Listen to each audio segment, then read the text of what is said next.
అభివృద్ధి, సంక్షేమం, సామాజిక న్యాయం కోసం సూపర్ 6 మేనిఫెస్టో విడుదల చేయడం జరిగింది. దాని మీద మీ అభిప్రాయం ఏంటి? ఒకటి, తెలుగుదేశం పార్టీ మేనిఫెస్టో రిలీజ్ చేసింది, వైసీపీ మేనిఫెస్టో రిలీజ్ చేసింది. అసలు ఈ రెండు మేనిఫెస్టోలు ఏంటి? ప్రజలకు ఏం న్యాయం జరుగుతుంది? జగన్మోహన్ రెడ్డి గారి 5 ఏళ్ల పాలనలో ఏం జరిగింది? ఆయన ఒకప్పుడు చెప్పిన హామీలు ఏంటి? ఇప్పుడు చేస్తున్నది ఏంటి? ఒక్కసారి మనం ఆలోచించాల్సిన అవసరం ఉంది. రాష్ట్రంలో ఉండే ప్రతి ఒక్కరూ బాధ్యతాయుతంగా ఎవరేం చేస్తా అన్నారు, గతంలో ఎవరేం చెప్పారు, ఎవరేం చేశారు అనేది మనం ఆలోచించినట్లయితే, గతంలో జగన్మోహన్ రెడ్డి ఏమని చెప్పాడు? పటిష్టమైన ఆర్థిక వ్యవస్థగా తయారు చేస్తా ఆంధ్రప్రదేశ్ అన్నాడు. ఈరోజు 13 లక్షల కోట్లు అప్పు చేసి ఒక్కో కుటుంబం పైన దాదాపుగా 10 లక్షల కోట్ల వరకు భారం వేశాడు. అదే విధంగా అనేక విధాలుగా రాష్ట్రంలో ఈరోజు 24% మంది యువత నిరుద్యోగంతో బాధపడుతున్నారు. అదే విధంగా దేశంలో ఎక్కడా లేని విధంగా 18 ఏళ్ల పైన మహిళలు మిస్సింగ్ దాంట్లో భారతదేశంలోనే 2వ స్థానంలో ఆంధ్రప్రదేశ్ ఉంది. అదే విధంగా రైతు ఆత్మహత్యల్లో 3వ స్థానంలో ఉంది దేశంలో ఆంధ్రప్రదేశ్. అంటే ఈ స్థాయికి జగన్మోహన్ రెడ్డి గారు తీసుకెళ్లిపోయారు. ఆయన చెప్పిన హామీలేవి నెరవేర్చకుండా అన్ని వర్గాల ప్రజల్ని నిర్వీర్యం చేశాడు. అందుకని తెలుగుదేశం పార్టీ వీటన్నిటికీ పరిష్కారం చూస్తూ మేనిఫెస్టో తీసుకొని రావడం జరిగింది. వైఎస్ఆర్సీపీ కూడా మేనిఫెస్టో ఇచ్చింది. ఆ మేనిఫెస్టోలో ఎక్కడ కానీ ఉద్యోగ కల్పన గురించి లేదు, అదే విధంగా మహిళలకు రక్షణ గురించి లేదు, ఏమి అద్భుతాలు చేస్తారు అవుట్ గురించి ఏమీ చెప్పలేదు. మేమేదో మమా అంటే మమా అన్నట్టు మేనిఫెస్టో ఇచ్చామని జగన్మోహన్ రెడ్డి గారు చెప్పుకుంటూ ఉన్నారంతే. కానీ తెలుగుదేశం పార్టీ మేనిఫెస్టోలో ఇది ఒక ప్రజా మేనిఫెస్టో అని ఆ రోజు పవన్ కళ్యాణ్ గారు, చంద్రబాబు గారు చెప్పడం జరిగింది. ఈ మేనిఫెస్టో ద్వారా రాష్ట్రంలో ఉండే అన్ని వర్గాల ప్రజలకు తెలుగుదేశం పార్టీ అండగా, ఒక భరోసాగా, బాధ్యతగా ఉంటూ రాష్ట్రాన్ని అభివృద్ధి చేస్తూ అన్ని సామాజిక వర్గాల్ని అభ్యున్నతిలోకి తీసుకొని రావడమే తెలుగుదేశం పార్టీ లక్ష్యం అంటూ ఈ మేనిఫెస్టో, ఈ ప్రజా మేనిఫెస్టో రిలీజ్ చేయడం జరిగింది. గడిచిన 5 ఏళ్లలో ఎటువంటి అభివృద్ధికి నోచుకునే ఆంధ్రప్రదేశ్లో ఈసారి ఈ మేనిఫెస్టో ఎంత మేరకు ప్రభావం చూపిస్తుంది అనుకోవచ్చు? ఒకటండి, ఒక నాయకుడు మంచివాడైతే ఆటోమేటిక్ గా రాష్ట్రం అభివృద్ధి బాటలో పయనింపజేస్తుంది. ఎందుకంటే ఒక అనుభవజ్ఞుడైన రాజకీయ నాయకుడు రాష్ట్ర అభివృద్ధి కోసం పనిచేస్తాడు. రాష్ట్రాన్ని అభివృద్ధి బాటలో పయనింపజేస్తూ అదే విధంగా రాష్ట్రాన్ని ఆ అభివృద్ధి సంపద సృష్టిస్తూ ఆ సంపదని పేదవాళ్లకు పంచుతూ ఈ విధంగా చేస్తారు. అది చంద్రబాబు నాయుడు గారికి సాధ్యపడుతుంది. ఆయన ఇప్పుడు ఇచ్చిన హామీలు కూడా ఏ విధంగా చెప్పారు? మనం ఇప్పుడు జగన్మోహన్ రెడ్డి గారి పరిపాలనలో చూస్తే 100 రూపాయలు లాక్కొని 10 రూపాయలు ఇస్తున్నారు. కానీ చంద్రబాబు నాయుడు గారు ఏం చెప్తున్నారు తెలుసా? నేను 10 రూపాయలు ఇచ్చి దాని నుంచి 100, 1000, 5000 ఈ విధంగా మీరు సంపాదించుకునే విధంగా నేను మార్గాలు చూపిస్తున్నా అంటున్నాడు ఈ మేనిఫెస్టో ద్వారా. ఇక్కడ చూపిస్తే సూపర్ 6, ఈ సూపర్ 6 బాబు సూపర్ 6 ఆంధ్రప్రదేశ్ రాష్ట్రాన్ని 6th బౌండరీలోకి ఏ విధంగా అయితే మనం క్రికెట్ లో 6 కొడితే బౌండరీలోకి వెళ్తుంది, ఆ విధంగా ఈ సూపర్ 6 అనేది ఆంధ్రప్రదేశ్ రాష్ట్రాన్ని ఒక స్థాయిలోకి తీసుకొని వెళ్ళడానికి ఉపయోగపడుతుంది. ఇక్కడ చెప్పింది యువతకి 20 లక్షల ఉద్యోగాలు లేదా నిరుద్యోగ భృతి. నిరుద్యోగ భృతి అంటే చాలా మంది అనుకోవచ్చు ఎందుకు నిరుద్యోగ భృతి ఇస్తున్నారని. ఈ రోజు పల్లెల్లో ఎంతో మంది తల్లిదండ్రులు కష్టపడి పిల్లల్ని చదివిపిస్తున్నారు. ఈ రోజు చదువుకున్న తర్వాత వాళ్ళకి ఉపాధి ఉద్యోగ అవకాశాలు లేకపోతే వాళ్ళు మళ్ళీ వాళ్ళ తల్లిదండ్రులకు భారంగా మారుతూ ఉన్నారు. అలా మారకూడదు.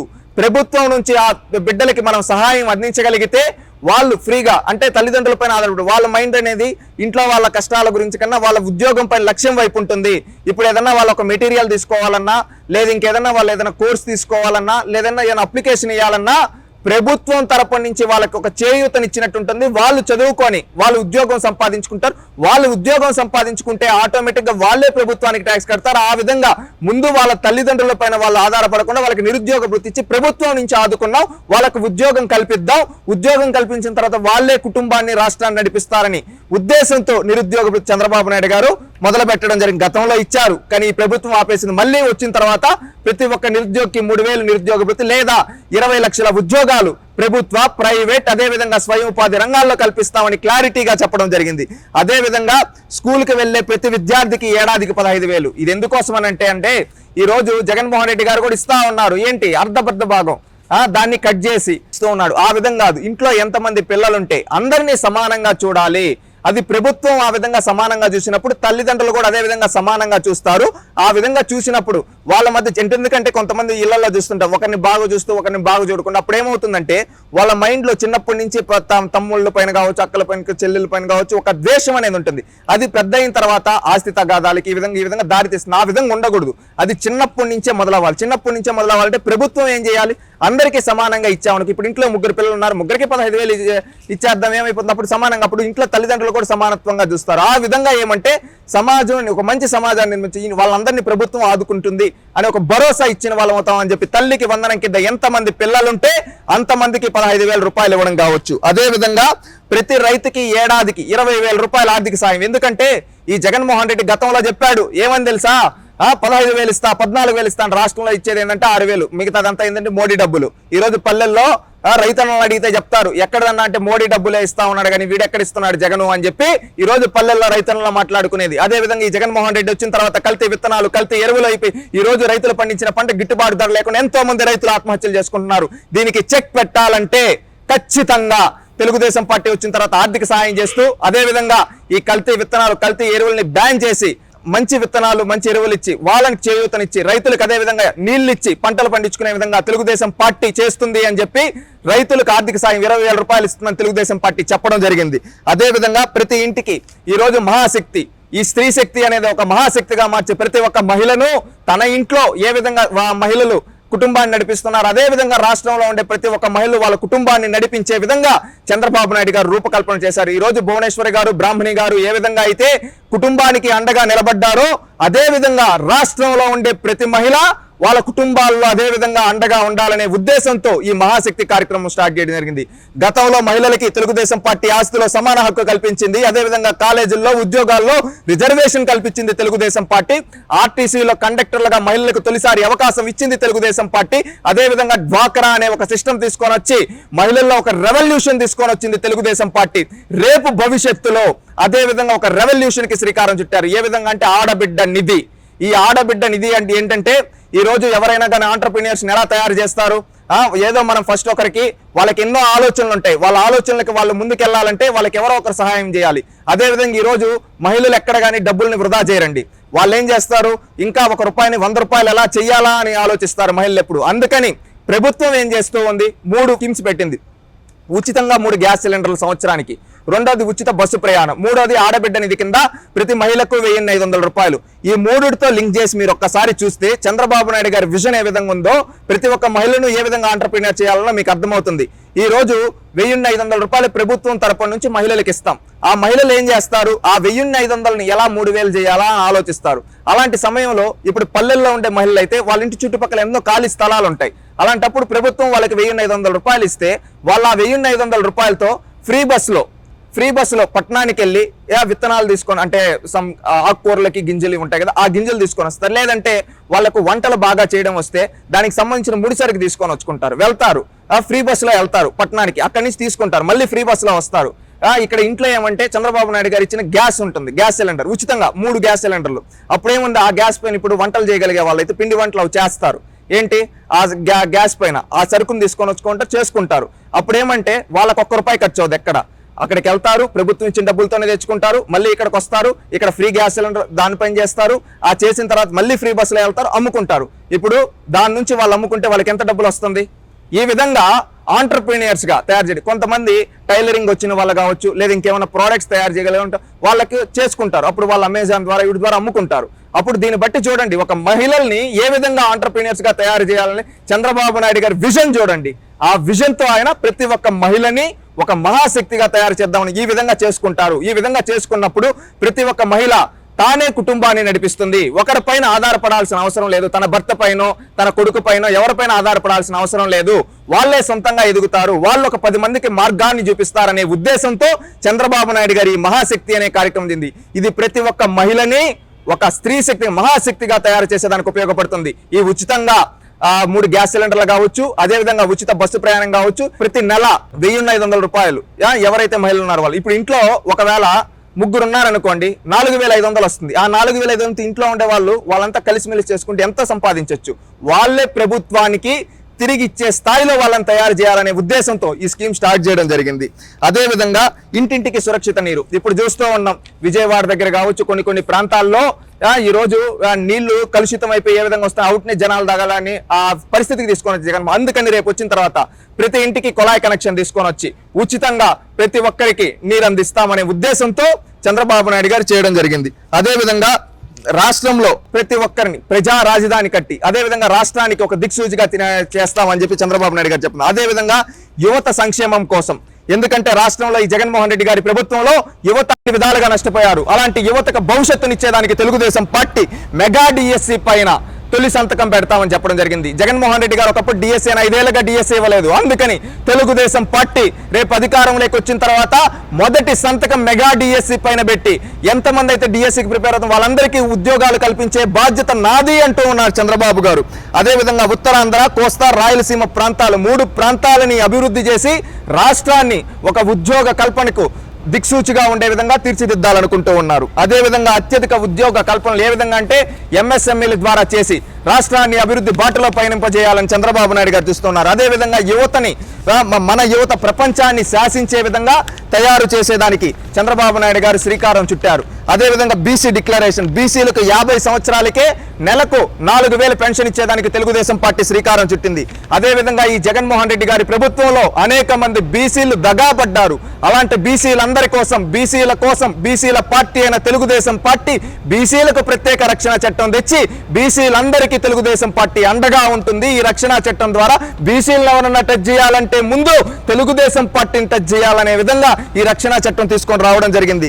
అదేవిధంగా జగన్మోహన్ రెడ్డి గారి ప్రభుత్వంలో బీసీ సబ్ ప్లాన్ నిధులు దారి మళ్ళాయి. రేపు తెలుగుదేశం పార్టీ వచ్చిన తర్వాత బీసీ సబ్ ప్లాన్ నిధులు బీసీల కోసమే ఖర్చు పెడతామని చెప్పడం జరిగింది. అదేవిధంగా బీసీలకు రాజకీయ ప్రాధాన్యత. ఒకప్పుడు తెలుగుదేశం పార్టీ ఎంతో మంది బీసీలకు రాజకీయంగా అవకాశాలు కల్పించింది. ఆ అవకాశాల ద్వారా ఎంతో మంది నాయకులుగా, మంత్రులుగా, ముఖ్యమంత్రులుగా అయ్యారు. అదేవిధంగా రేపు తెలుగుదేశం పార్టీ వచ్చిన తర్వాత ఈ జగన్మోహన్ రెడ్డి తగ్గించిన స్థానిక సంస్థల్లో రిజర్వేషన్ ని తీసేసి మళ్ళీ 34%కి పునరుద్ధరించి బీసీలందరికీ తెలుగుదేశం పార్టీ అండగా నిలబడుతుందని చెప్పడం జరిగింది. అదేవిధంగా నామినేషన్ పదవుల్లో కూడా తెలుగుదేశం పార్టీ బీసీలకు రిజర్వేషన్ కల్పిస్తూ అని చెప్పడం జరిగింది. అదేవిధంగా బీసీల ఆర్థిక అభివృద్ధికి, ఉపాధి ప్రోత్సాహకాలకు తెలుగుదేశం పార్టీ దామాషా ప్రకారం కార్పొరేషన్లకు నిధులు కేటాయిస్తామని చెప్పడం జరిగింది. అదేవిధంగా ఈ రోజు గ్యాస్ సర్టిఫికేట్ కావాలంటే ప్రతి 6 నెలలకి ఒకసారి తిరగాలి. ఆ విధంగా లేకుండా శాశ్వతంగా బీసీ సర్టిఫికేట్ అనేది ఇవ్వడం జరుగుతుంది అని చెప్పడం జరిగింది. అదేవిధంగా యాదవ, కురుబ సామాజిక వర్గాలకు అత్యాధునిక ప్రమాణాలతో గొర్రెల పెంపకం యూనిట్ల స్థాపనకు రాయితీలు, గొర్రెల మేకల పెంపకం యూనిట్లకు బీమా సౌకర్యం ఎవరైతే యాదవులు అదేవిధంగా కురుబ సామాజిక వర్గం ఉన్నారో వాళ్ళకి ఇవ్వడానికి తెలుగుదేశం పార్టీ సిద్ధంగా ఉందని చెప్పడం జరిగింది. అదేవిధంగా చేనేత ఉత్పత్తులపై జీఎస్టీ రీఎంబర్స్ చేస్తామని తెలుగుదేశం పార్టీ చెప్పడం జరిగింది.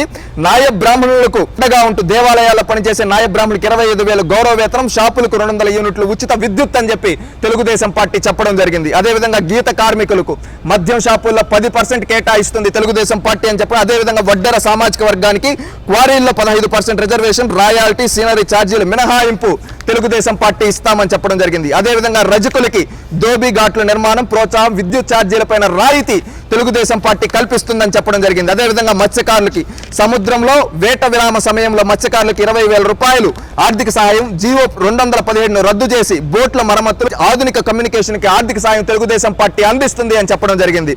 అదేవిధంగా స్వర్ణకారులకు అభివృద్ధికి కొత్తగా కార్పొరేషన్ ఏర్పాటు చేస్తామని చెప్పడం జరిగింది. అదేవిధంగా తోట చంద్రయ్య, అమర్నాథ్ గౌడ్, జల్లయ్య యాదవ్, పాల సుబ్బారావు లాంటి బీసీలను హత్య చేసిన వైకాపా గూండాలకు శిక్ష పడే విధంగా తెలుగుదేశం పార్టీ చర్యలు తీసుకుంటుందని చెప్పడం జరిగింది.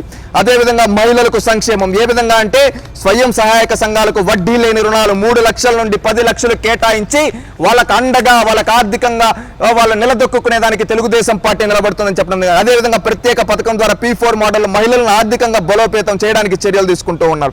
అదేవిధంగా అంగన్వాడీ కార్యకర్తలు సుప్రీంకోర్టు తీర్పు మేరకు గ్రాట్యుట్యూడ్ చెల్లిస్తాం, ఆశా వర్కర్లు కనీస వేతనం పెంపు దిశగా చర్యలు తీసుకుంటామని తెలుగుదేశం పార్టీ చెప్పడం జరిగింది.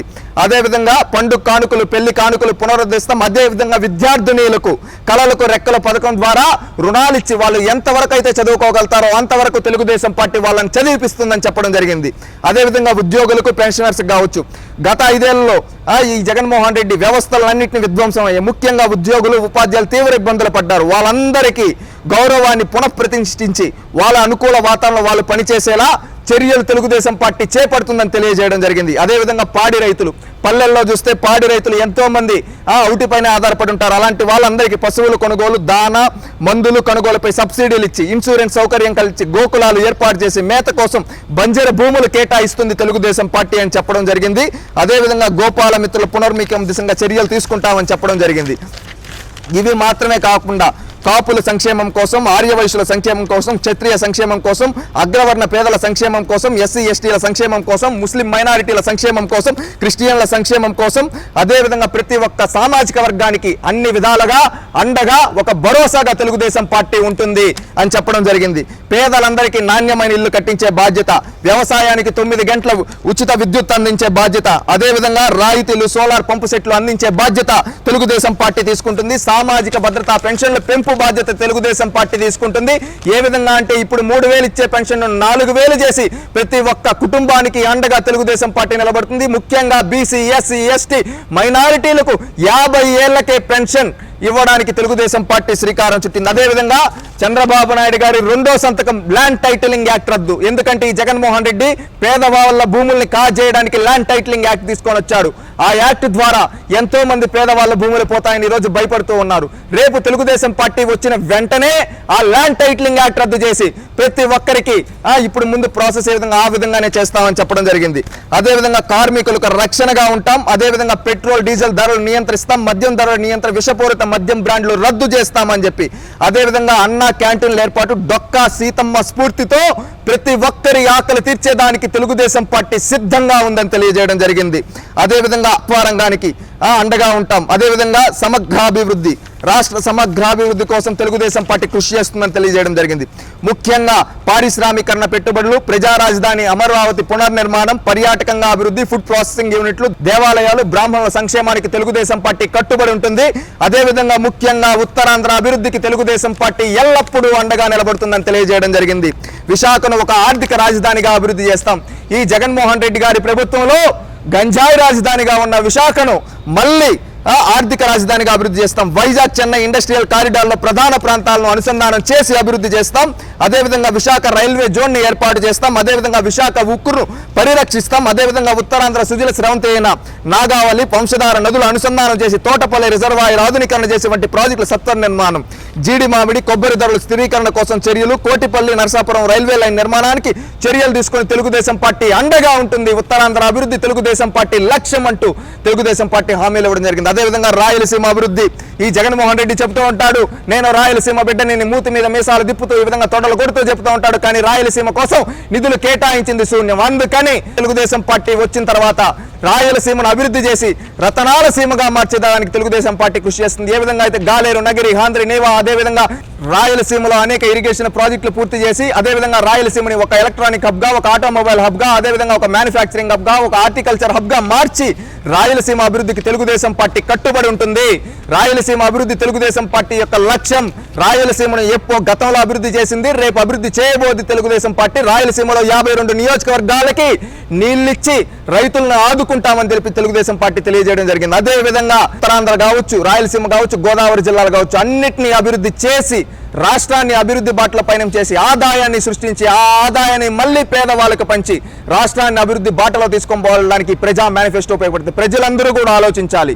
ఈ మేనిఫెస్టో అనేది తెలుగుదేశం పార్టీ విజయం కోసం కాదు, రాష్ట్ర భవిష్యత్తు కోసం పెట్టబడింది.